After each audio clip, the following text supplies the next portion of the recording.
Ato ng Sayro ng dugang pang mga balita sa Mindanao. Makabanato si Cyril Chavez live sa Cagayan de Oro City. Cyril.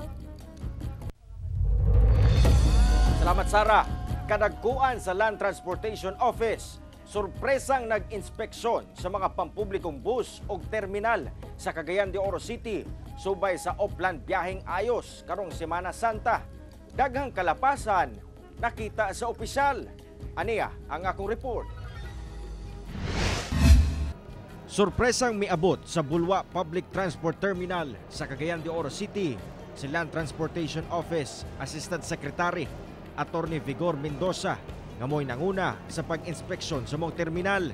Usa-usa gisuta sa opisyal ang mga bus nga nakatorno sa mong terminal. Gani, nangunay pa kini pagsaka sa mga bus o gilantaw ang kahimtang sa mga pasahero. Ubay-ubay sab ang mga nabantayan sa opisyal nga butang nga ang iyang tagaan ug pagtagad. Alam ko, pag more than 4 hours ang biyahe, kailangan may karelyebo na eh. Parang Manila Bicol, 8 hours yan eh. Yes po. Dapat may karelyebo na dapat yan eh. Kinihuman na matikdan sa opisyal nga tag-usa lang ang bus drivers sa matag ruta, bisan pa man nga sobra 4 ka oras ang biyahe. Eh, alam mo na, papagod ang driver eh. Hectic yan, stressful, di ba? So precisely to promote road safety.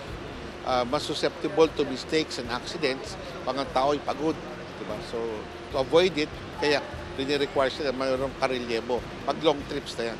Pipila ka bus unit sab ang na-issue ng show cause order human nga walay naka-eksplikar kung ngano wala na tao ang ilang mga plaka. Lakip sab sa gisuta sa opisyal ang comfort room sa Bulwa Terminal kung asa bagsak kuno kini sa standard. Nako, hindi papasa ang CR dito.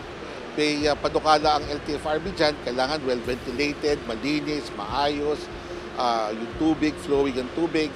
Ito sa sobrang flowing ang tubig, pati yung sahig basa eh.